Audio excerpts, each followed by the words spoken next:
boot up sequence of the router. What are the various phases that have been involved when booting up the router. Then we will learn about the various components that are available in a router. So after that we will see what are the various combinations of configuration register value that we can use for the specific purposes like. Then finally we'll also learn how to take the backup of the startup configuration, how to take the backup of iOS, then how to upgrade the iOS, and finally we will also touch upon how we can recover the password in case if you lost it. So these are the things that you're going to learn as a part of this session. So let us start with the boot up sequence of a router. Moment when you turn on the router, just like in any other PC, even in the router also there is something called a power on self test, where it will going to check up what are all the various components that are available in the router. It will going to test whether those are working or not. It can be the ROM, the NVRAM, the flash, then the various the interfaces, all these specific things it can able to check during the phase of the power on self test. In the second phase it will load and run the bootstrap code which is available as a part of ROM,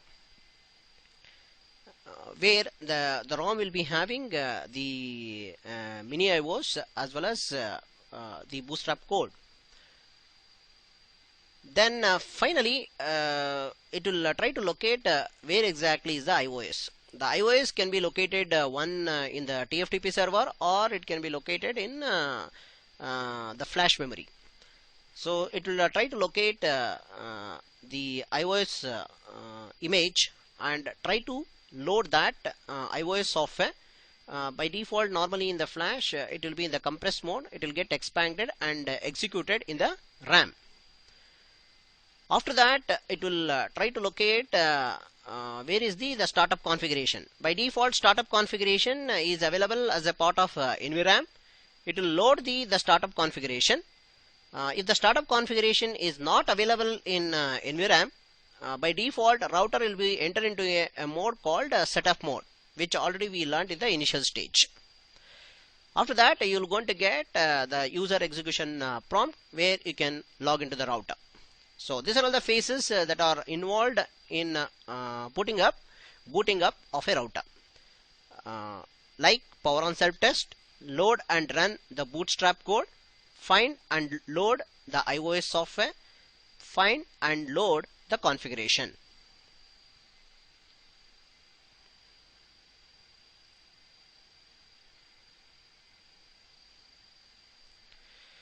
Then we will learn something with related to the internal components of the router.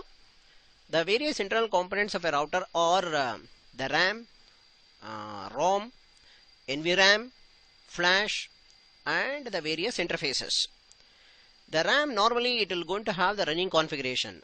Once you are logged on to the router, what all the configuration changes that you are making, everything actually you are working on the RAM area. That will be the running configuration. Suppose if it has not been saved, if the abruptly if the power goes off, then whatever the thing newly configured that was running on the RAM, automatically it will be removed, and that will not be available like. The next one is the ROM. The ROM it holds the couple of information. One is the bootstrap loader. It holds the information related to the post. It holds information related to the mini iOS and the ROM monitor mode. So we will see that how to enter into the ROM monitor mode and also the mini iOS when the router is not able to load the iOS, which is there as a part of flash. The third component is NVRAM. NVRAM normally it holds information related to the startup configuration.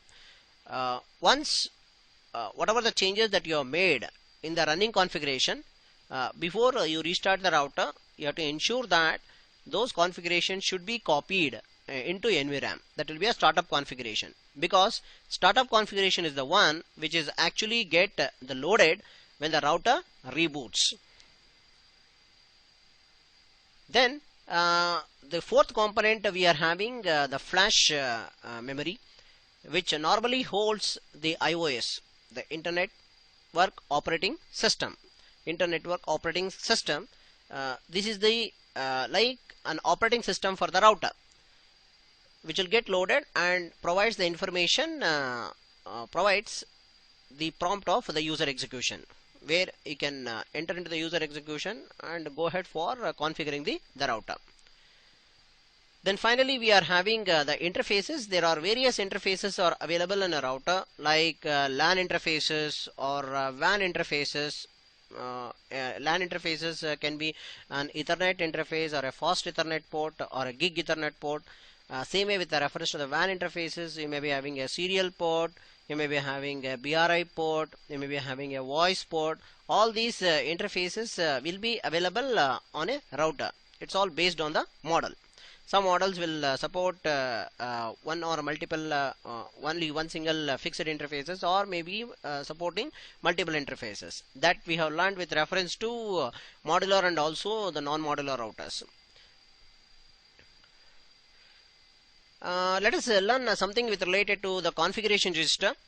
Configuration register plays a very crucial role.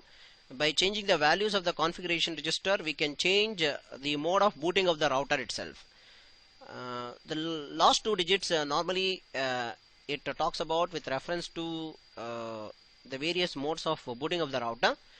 Some of the configuration register value I have mentioned here, and it is an hexadecimal number, a 16-bit number.